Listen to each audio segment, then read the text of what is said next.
You're listening to DraftKings Network.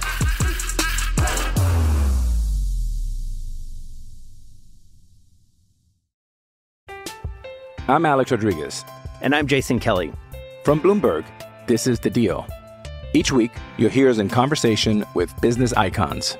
This show will explore deal-making across sports, media, and entertainment. That is a harsh lesson in business. Sports is not as simple as bringing a bunch of big names together. I didn't want to do another stomp you out speech. It opened up so many more doors. The show is called The Deal. Listen to The Deal. Listen to The Deal on Spotify. It's only a kick, a jump, a block. It's only a serve. It's only a tackle, a run. It's only for the fans. After all, it's only pressure. You got this. Adidas.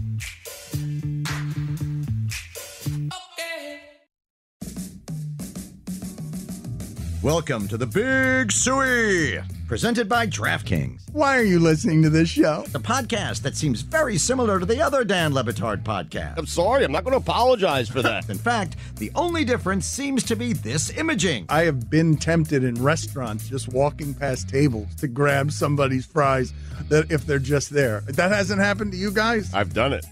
And now, here's the marching man to nowhere, Fat Face, and the habitual liar.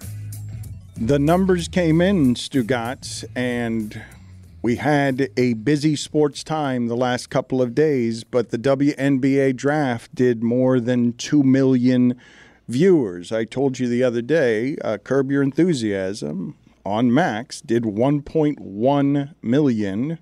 It's last night for one of the most successful runs in the history of television, for one of the most successful writers in the history of television, for the WNBA draft to double that number in a fractured, different time for where people get their stuff, and it's hard to sit people down in front of something and get their time when you want it at 2 million people, but the draft brought giant numbers. I'm going to be super interested, and David, I'd be interested in your opinion on this, on if it carries forward, if this is momentum or a flash in the pan. Okay, but can we just... Dan, I've been celebrating it for 2 weeks. Okay, I'm just asking that question. No, and you can, but I just, before we get to just questioning whether they can do it, let's just stop for a moment and have David's analysis on what it means that out of nowhere we have these kinds of numbers that don't have a precedent for a sport and something just blossoming right in front of you. It was a fascinating dichotomy when you saw the numbers for the WNBA draft and then you saw the numbers for the Masters final round, and you see two sports potentially going in different directions.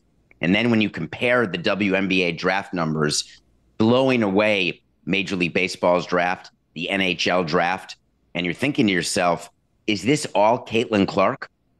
And if it is, what do they do to continue this? And you heard the commissioner of the WNBA say, we're looking at expansion. Well, they've been looking at expansion for years, but now they're really going to get serious about it once the Bay Area team starts. They're going to try to get even potentially to South Florida. So what the WNBA is doing now, we're going to see with the broadcast deal. And we talked about it on the sporting class with John Skipper. If they're still a part of the NBA deal, then the WNBA and all this talk about how they are a standalone entity, then I won't be buying it. If they go out on their own and announce a TV deal that doubles the value, which was pinned at $60 million as part of the NBA deal, if they can really get double that on their own, then you're talking about meaningful change to the value of the teams and to the value of the league in general. So it's an incredibly exciting time because this is it. This is their moment. They hadn't seen numbers like this. It beat the 2004 draft with Diana Taurasi, which got 600,000. So this, we are seeing a different world. A couple things. First, I don't think it's necessarily true to say it came out of nowhere because the draft viewership has increased over the past 4 years, especially like the bubble season for the WNBA, when they put a lot more games on TV, was when a lot of this huge growth for the WNBA started. And while the number from this Monday night was obviously a lot huger than it was last year, it's been going up every year. The second thing, which I think like a lot of people back here were surprised that like it's a pretty big number. A couple million people watched.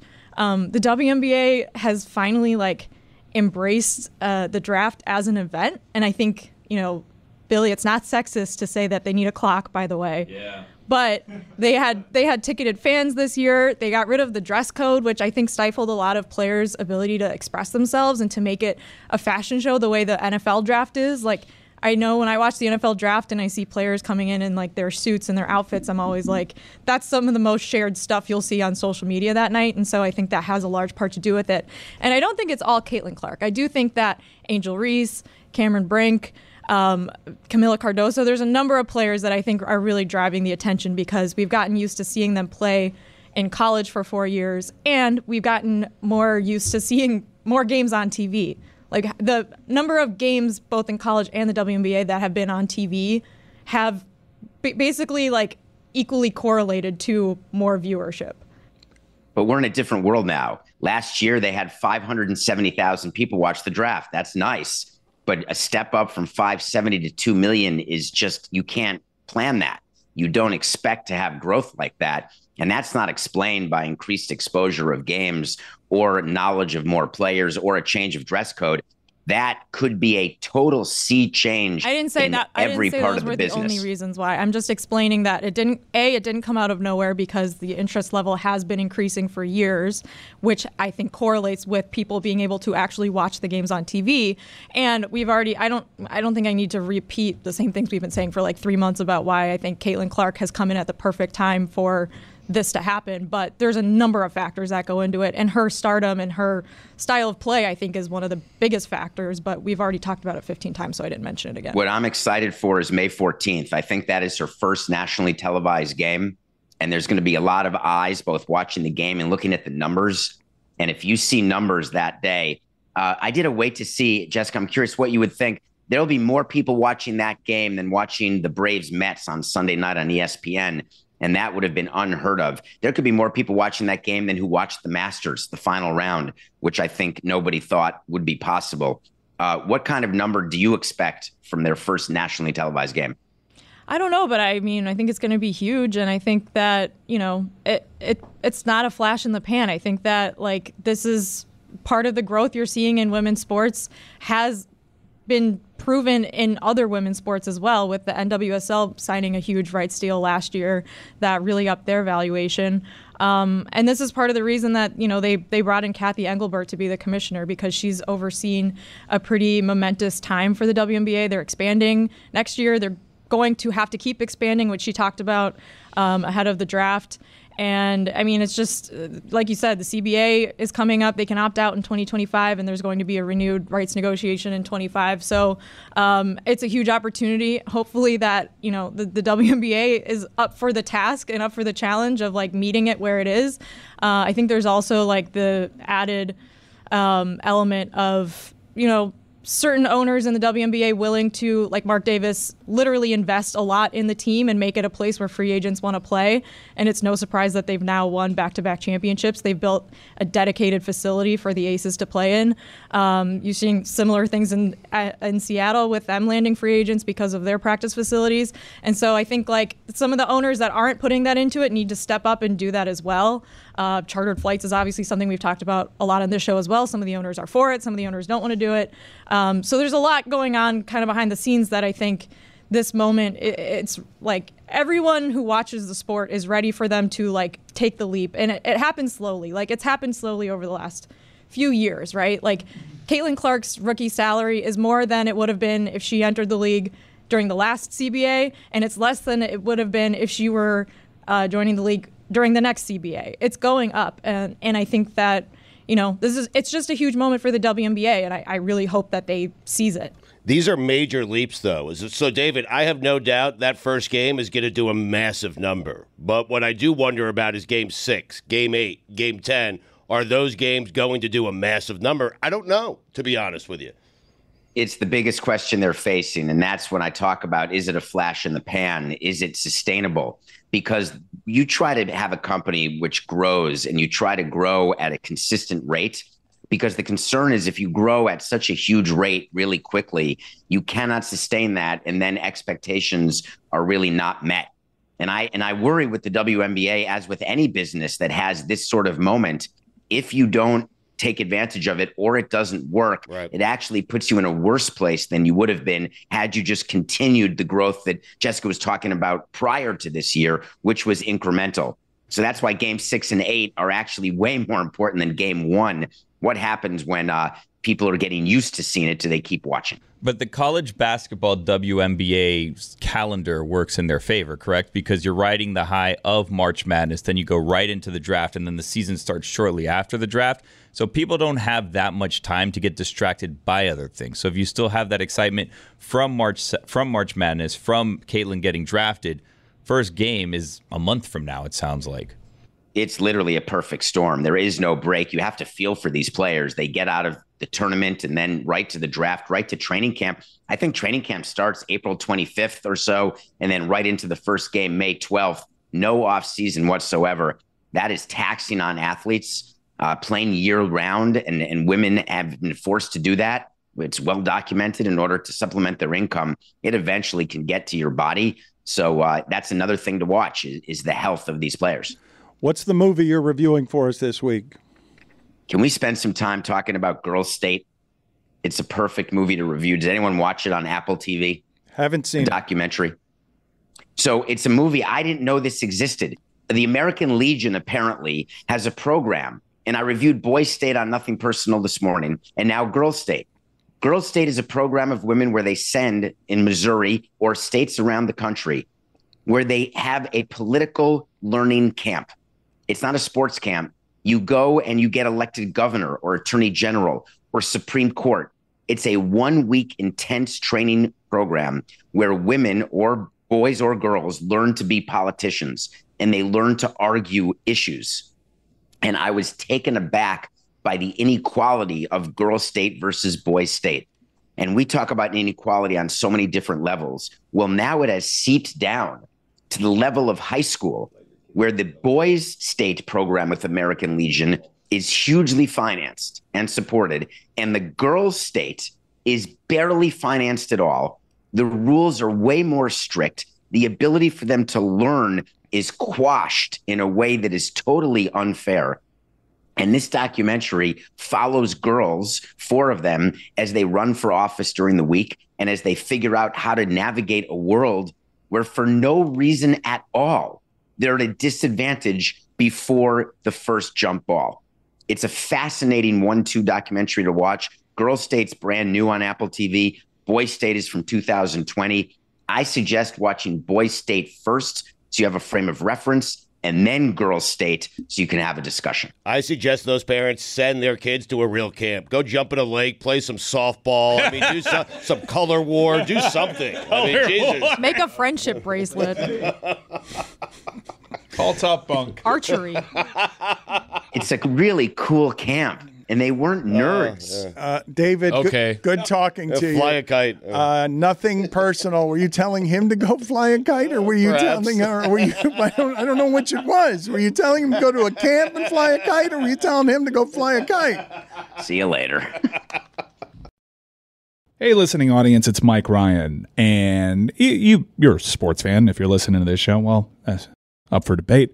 You may not know this, but Game Time is now an authorized ticket marketplace of Major League Baseball, which makes getting tickets even faster and easier. Prices on the Game Time app actually go down the closer it gets to first pitch. With killer last-minute deals, all-in prices, views from your seat, that's key, and their low price guarantee, Game Time takes the guesswork out of buying MLB tickets. I was actually in Baltimore last season, always wanted to check out that ballpark, and I actually went to the Game Time app to actually see exactly what I was dealing with, and on top of that, I got a killer deal. Take the guesswork out of buying tickets with Game Time. Download the Game Time app, create an account, and use code DAN for $20 off your first purchase. Terms apply. Again, create an account and redeem code DAN for $20 off. Download the Game Time app today. Last minute tickets, lowest price, guaranteed.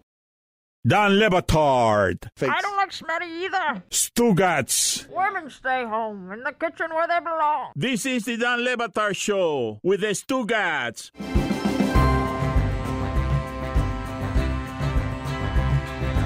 Well, I said Monday I was already exhausted by the playoff Jimmy conversation, and I was just made more exhausted when I saw Heat fans, including our own Jeremy Fartbear Taché, get mad that Jimmy Butler wasn't in this NBA video promoting the playoffs. Is playoff Jason a thing? Nah, playoff Jason is not a thing. Okay, Tatum, we all know it's a thing. Look at the evidence. Just ask playoff Spider. It's not a thing. Playoff Brunson can't deny it. I mean... Is that official? Oh, wait, no. Are you serious? It's not a thing. Oh, I see. You got the whole league in on this. It's not a thing. Come on. We finally get to see playoff Giannis play with playoff Dame. Right, Dame? It's not a thing. It's clearly a thing. How else do you explain playoff teams going on playoff runs and making everybody ask? But is this their playoff year? Playoff Tunchi knows it's a thing. It's game time. Playoff crowds are louder. Playoff cameos have more flavor. Even Chuck's playoff jokes are funnier. No, they are not. So grab your playoff snacks and watch some NBA playoff basketball. Fuck out below! Because we all know It's not a thing. it's clearly a thing. And Jimmy Butler, not in the video, even though we all call him playoff Jimmy, but also Jimmy Butler, not in the playoffs. Wow. What are the playoffs these days? That's a great question. The play-in is not a playoff. You can't have sure? a play. It's You got to a play in for the playoff. It's clearly an in. It's Last not an night off. felt like playoff You've got, games. No, I it's mean, an in though. You got to get in before you play-in, can get off. right, Okay, You but gotta then get in before you can get off. you got if you don't have Jimmy in this commercial, you need to just go with a different theme. Very serious. Because who else in the league? Name another player in the You gotta league. get in. You got to get in before you can get off. Name another player in the league that gets playoff blank. Playoff P. Well, people in the playoffs, just make the playoffs. Yeah. That I've seen Jeremy complain. I've seen Heat Twitter complain. Yeah. Make the playoffs. You guys are missing the point. No. See, I understand the point. Yeah, There's Mike a bunch of gets it. people upset that a team that is presently not a playoff team isn't featured in a playoff promo. Mm-hmm. I understand where the lament is because, playoff Jimmy is a thing where it's not a thing for everybody else, according to this commercial. Mm-hmm. It's certainly a thing. Well, I think it's a thing for Damian Lillard, but it's also a thing for Jimmy Butler. But it's only a thing for him if he's in the playoffs. They probably made this commercial, 2 months ago?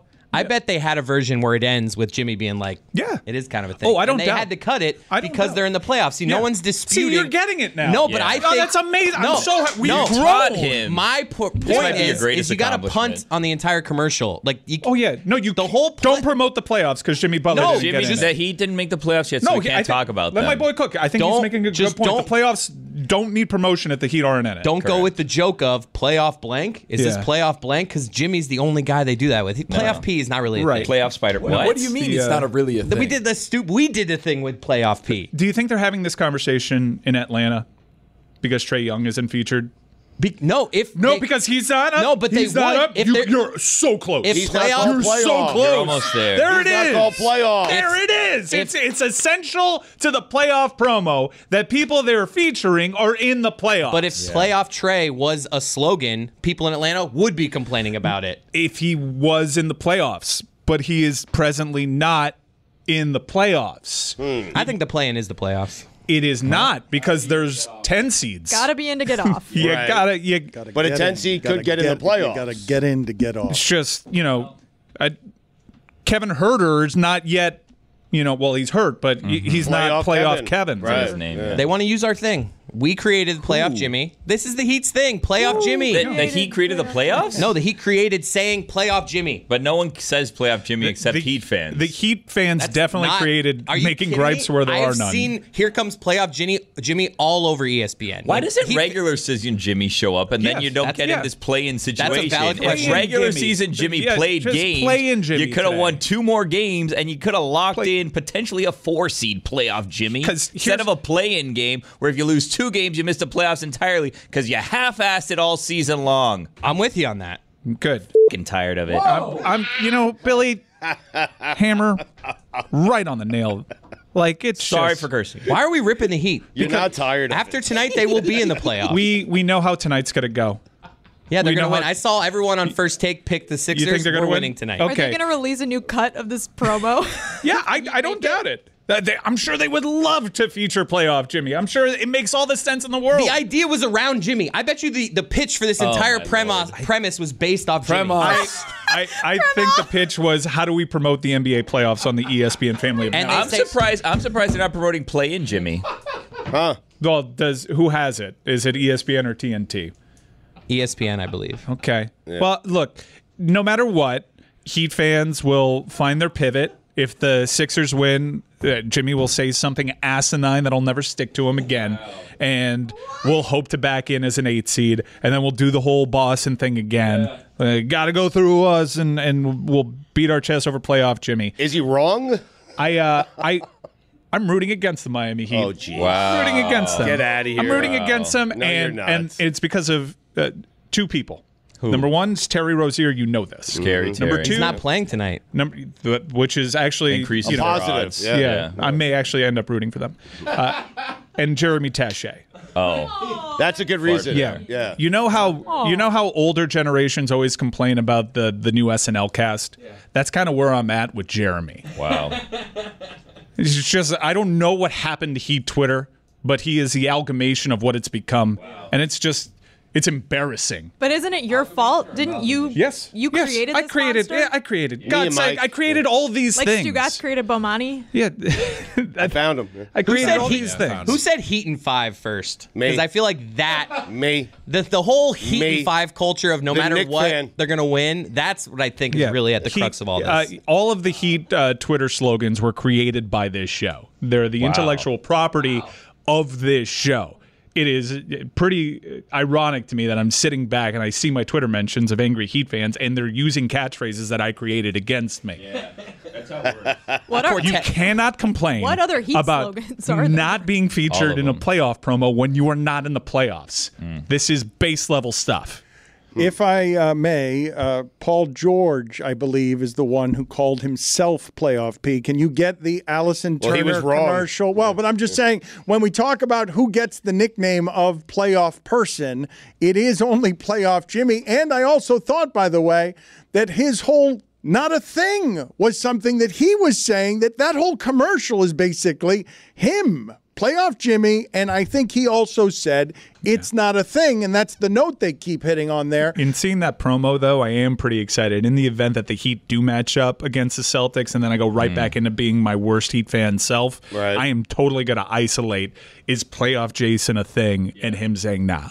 Playoff go pee-pee.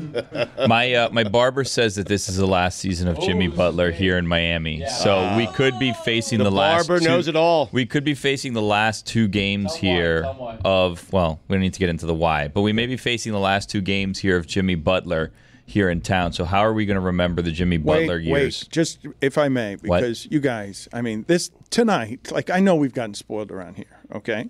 But tonight, the Miami Heat are again playing another basketball game that matters. They are the biggest underdog among the play-ins because everyone fears what the Sixers are with Embiid healthy. Tonight, the Miami Heat play a basketball game that has a lot on it. Mm-hmm. Not just because you set up, if you win, you set up Heat Knicks, which is lovely for 2 weeks. Yes. It's a good deal of fun for 2 weeks. That's what you're setting up. Or if you lose, you then get into the same situation you were in last year, the same identical situation where now you've got to win a home game to get into the playoffs. And then the first series is where the conference has been won except for one detour through Milwaukee for 5 years. This conference, as soon as LeBron left it and joined what was winning over there with the Warriors, joined that side, this conference has run through this team in Boston for 5 years. And what you have tonight is a game that legitimately matters that you guys are starting with. Trade Jimmy, it's already over. And Mike Ryan is like, I'm bored by Boston. This team is. Mike was right on this is a play-in team. He said it before the season started. They played all year like a play-in team. Can you say that one more time? Mike Ryan was right. damn, I might take off this nipple sticker right now and just give it a little pinch. You have no faith, though, man. I mean, they did the same thing last year. He did the same thing last year. Yes. Mike Ryan did the same exact dance last year where he was And they were a playing team last year. He was out before it started. Finals. And look how good Wemby was. Let me see. Well, this is another point. This is another point, Tony. It's funny that you say that because Wemby would look real good in a Heat uniform if they had won that lottery ball last year. But I want to play for the audience. I want to see if I can get Mike Ryan fired up, Stugotz, by just taking you back to how and where and when it became Playoff Jimmy. Because the musical notes on what the playoffs are, Stugotz, you need Kevin Harlan to be there for every moment with you to meet you at the height of those moments. How did he become Playoff Jimmy? This is kind of how it was in the bubble, but it was also this. It's loose. The lead, Jimmy Butler. And Giannis was trying to call timeout, but Jimmy Butler sets up a three. Why not? Why not, Jimmy Butler? Butler's got 49 points. 14 in the fourth quarter. Giannis drives, spins, fires. No!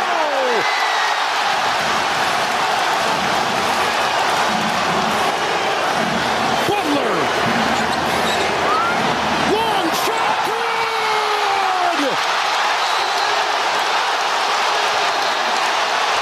Okay, big takeaway from this video. That feels like it's 5 years ago. Yes. And it's solely because of the lift that Jimmy Butler has on his jump shots. No announcer in the history of announcing meets the moment like Kevin Harlan. Playoff Honestly, Kevin. Kevin Harlan's great. Yeah. But were you also stunned by the amount of lift on Jimmy Butler's jump shots? He looks like a different player. 5 feet in the air. That is playoff Jimmy there, and that's where the legend continued. It started in the bubble, no doubt, but last year was insane. It totally unprecedented. An 8 seed having that miraculous run. This year's team, even though last year's team had a miraculous run, it showed it had the juice. This year's team doesn't, and that is because of this star. And I tend to agree with your barber, Billy. Yeah, I think if they because they of lose, the lack of juice in the legs is what you're saying. He said that Jimmy lost the team when he showed up on media day dressed up. Well, lost who specifically on the team? Bam didn't even want to take a picture with him. He lost Bam that day, and Riley was out. He's going after Embiid. I'm Alex Rodriguez. And I'm Jason Kelly. From Bloomberg, this is The Deal. Each week, you'll hear us in conversation with business icons. This show will explore deal-making across sports, media, and entertainment. That is a harsh lesson in business. Sports is not as simple as bringing a bunch of big names together. I didn't want to do another stomp you out speech. It opened up so many more doors. The show is called The Deal. Listen to The Deal.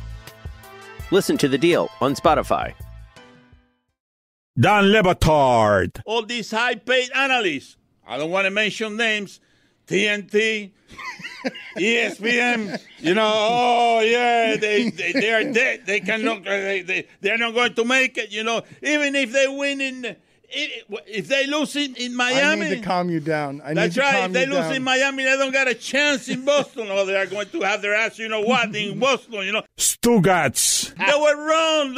Are they going to lose their job? No. Are they going to get a cut in pay? No. What are they going to do? Keep predicting what is the obvious. They are going to say, the Nuggets are going to win.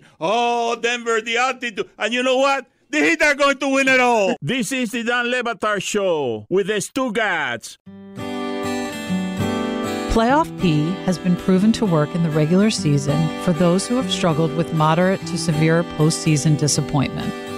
It is not recommended as a first option. Do not take Playoff P while on Granger. Side effects include choking, heaving, not finishing, constipation, finishing early, and all-around disappointment. Playoff P is not for everyone.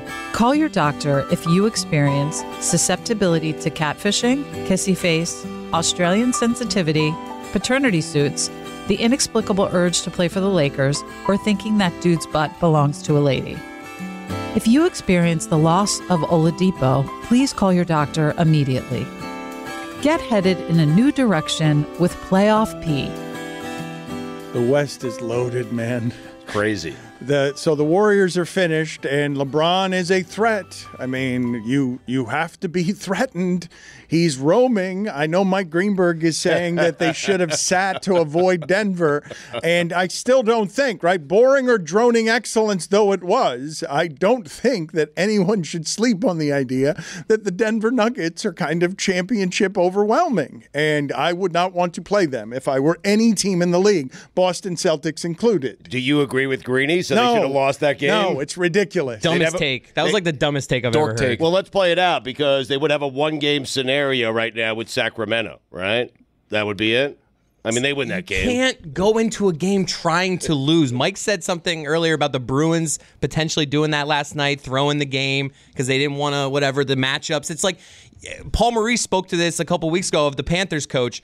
You cannot, professional teams don't go into game. They might bench players that they want to start, but they're never going to just say, hey, our best players are out here, try to lose today. That is just never going to happen. You might sit your stars and have the backups try, but there's never going to be a game with your stars out there that you're like, hey, at the very end, lose this game. See what the Cavs did, final game, regular season? I mean, Tristan Thompson was playing point guard. Well, there you go. That's at least they weren't playing their guys. They're not trying to lose. They're just playing a bad lineup. It was so stupid what Green said. 16 shots on goal against Washington Capitals and like 12 throughout 2 periods. They just started trying midway through the 3rd period. It was weird. So they tried to lose the first half of the game. I'd be more concerned about Boston, yeah. You don't think any team has ever seen what comes ahead for them, and if they lose, it's better, and tried to lose? No, I think that they may bench their starters if they want to, lose a game, but they're not going to tell you go out there and lose. I just think that there's something subconscious that happens to the effort that is hard to quantify. I'm not arguing that. It's just the idea of go out and lose is a ridiculous premise. I don't think anyone says go out and lose this game unless they're tanking for a draft pick. No one says it. Yeah, it's understood. But there are certain things, and it starts from the top down. At the executive level, if they just kind of want you to lose, it's a phone call. The effort usually meets that. I mean, Mark Cuban got fined for saying it's better if we lose. He got fined a substantial amount of money. I think like $500,000 or $1 million for saying it benefits us to lose. And they realized how bad it looked that was, so they gave him a giant fine. They were not trying to win. Chris, since I guess, and you're pretty rational by comparison, but in terms of Heat fans, you're the most irrational of us right now. What's the pivot? Oh, irrational! Because you're complaining about someone not being in the playoffs? Did you not hear your voice there? My boy, your voice. If I were making a cartoon thing that was meant to symbolize irrational, that's the voice I would give. Entire premise. So the premise of them playing in the play-in tonight, if they lose that game, it doesn't stick to Jimmy. If they lose the game tonight, I don't like your premise. What's the spin going to be if they lose to the Philadelphia 76ers? Bam needs to get better. I don't like being painted as this Heat defender. I'm just saying the playoff the playoff Jimmy thing. That commercial. That's the Jimmy thing. I agree. I would have a gripe. What are you saying? It's a ridiculous commercial. Just saying. I'm saying it's a ridiculous commercial without Jimmy. It is. What do you mean? We had the whole Why'd they have such a ridiculous season? That wasn't a playoff season. That's a great question. He said find a new slogan to promo the playoffs if you're not going to use Jimmy Punt on that commercial if Jimmy's not in it.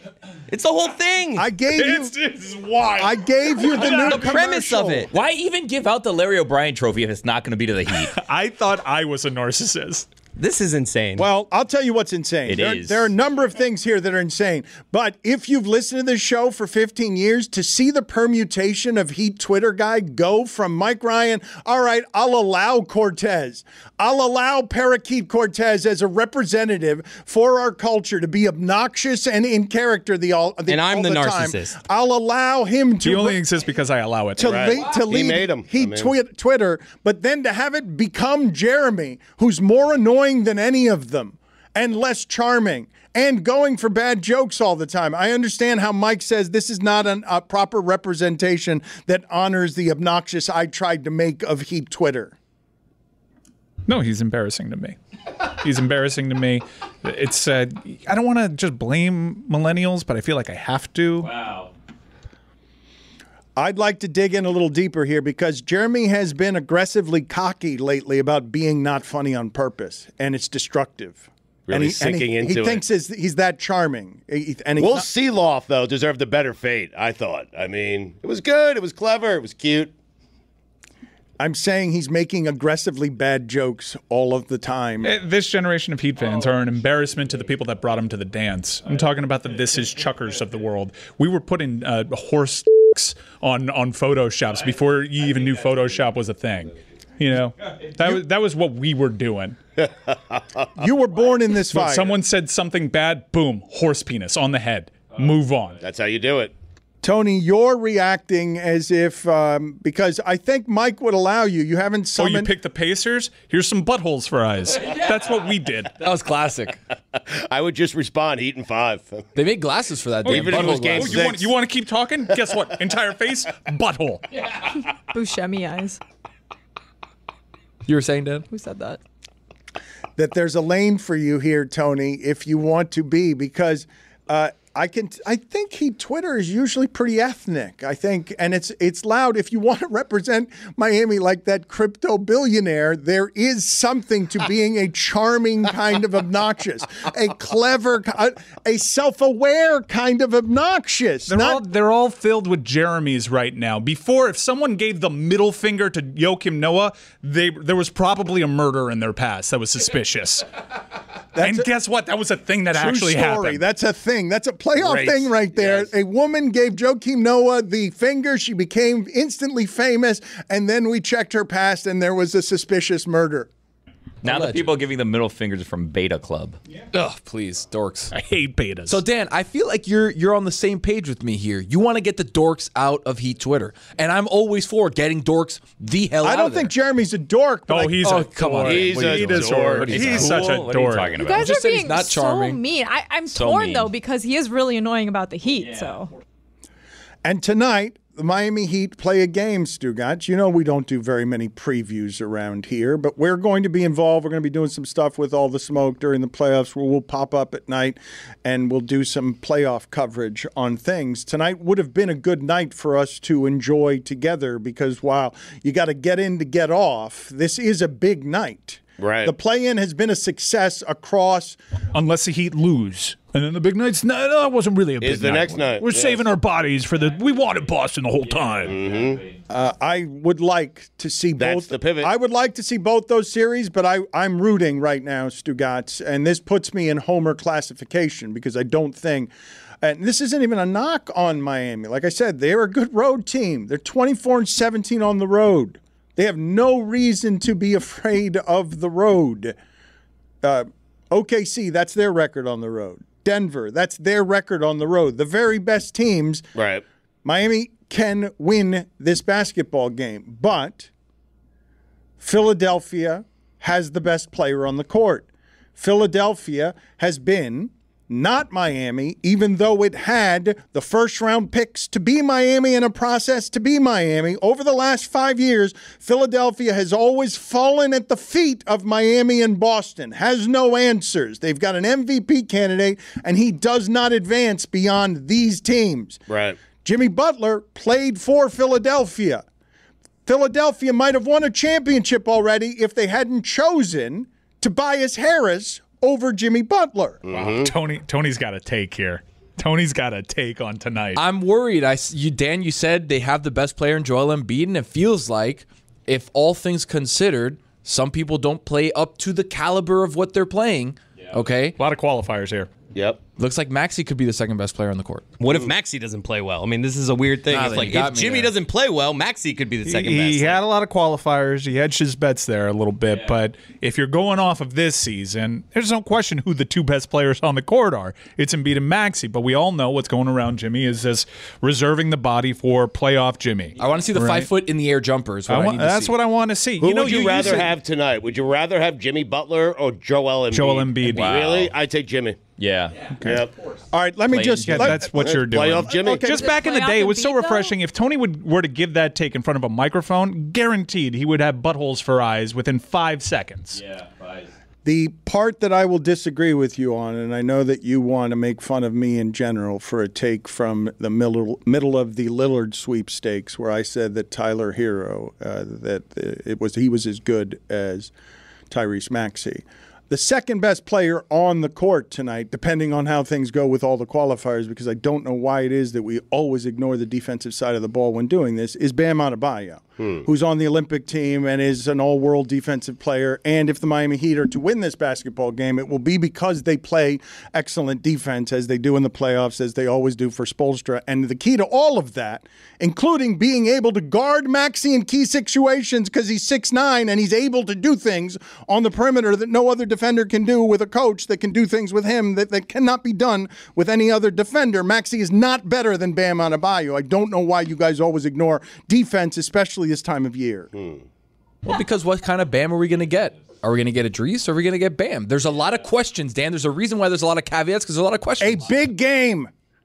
Big game. Unless the Heat lose, then... Not a big game. Look, if they win, you keep with this playoff Jimmy mantra and you talk yourself into ridiculous things because we saw them do something fairly ridiculous. But if they lose, please, just the core. Toss it out. Wow. I'm done. Again. He's been doing that for 2 years. Wow. They have a home done game talking about is Bam going to find the guts. I'm done talking about it. I'm done trying to wait around and see if I can trust Duncan Robinson. I'm done trying to figure out if Tyler Hero is going to be healthy or not for a stretch. I'm done having these conversations I'm putting with this buttholes on year. you, Mike. Buttholes on Whoa. you. Buttholes on you. Buttholes on you. And it's a a horse. game tonight. Oh, hell yeah. Oh, Jesus. That escalated quickly. Entire premise. Gotta get in to get off.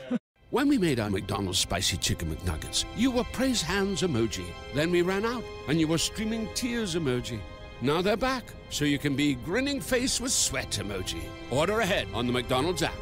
And get Money Mouth Face emoji with 2 orders of crispy, irresistible 10-piece McNuggets, spicy or classic, for just $6. Limited time only. Prices and participation may vary. Cannot be combined with any other offer. Single item at regular price. Ba-da-ba-ba-ba.